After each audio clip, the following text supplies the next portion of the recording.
And actually, if you didn't know this, that the horse used to be like dog size, the earliest in the process of evolution of the horse. And so I have these diagrams showing the different body types of the horse, but also the gradual reduction of limbs and how it goes to that middle limb. But there's still some vestigial structures in the horse forelimb. So I deduced by looking at it, this is the left forelimb, front limb, and then that is the right back limb. And you'll see some surprises in there. Just going down, easier for me to go down because you can see the scapula and the scapular ridge. It looks like your scapula. Scapula, humerus, radius, ulna. I think the ulna is separate, but it's showing it fused here. And then these are the carpal bones, accessory, intermediate, radial, ulnar. 3, metacarpal 3, metacarpal 2, and 4. The reason why I'm going like this is because eventually the horse's forelimb, the thumb disappears, but the middle is always 3, like your middle finger, and so that's what the horse is standing on, is its middle finger. And so if we go, this is your first digit, like in Germany they count with their thumb first. This is your first digit, this is your second, third, fourth. And so the horse is on their third digit, and the vestigial, if this is the left forelimb and this is your left hand, this is metacarpus 3, this is metacarpus 2, this is metacarpus 4. Distal sesamoid bones, or I'm sorry, proximal sesamoid bones, proximal phalanx, middle phalanx, distal phalanx, navicular bone is the distal. You won't have to know. I don't think you'll have to know that. I think Brian wants you to know big structures. The big structures are scapula, humerus. My biggest hint is that I'm going to want you to know from here down. From here down. Okay. Well, okay. That's the hard stuff. You wanted to know the carpal bones? Not all of them. Shit. Okay. There's a few that stand up. Well, if this is the left, and you see how the ulna is slightly on the outside?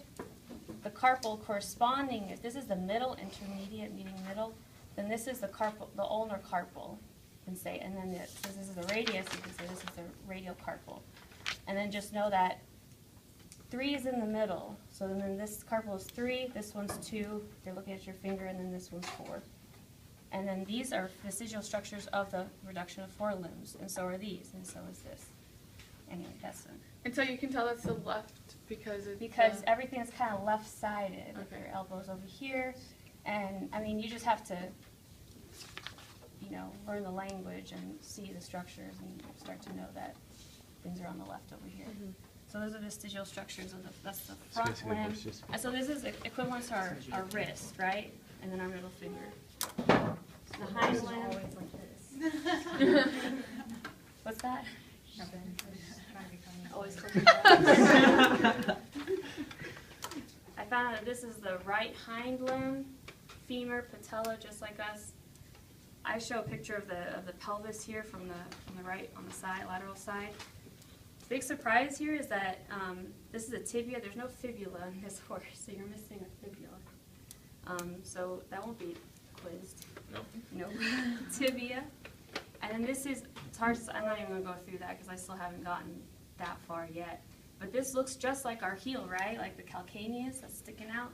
That's equivalent to it. And then still, they're on the middle finger of their middle toe, really. So this is metatarsal, since it's the back, it's tarsal, just like your ankle is tarsus.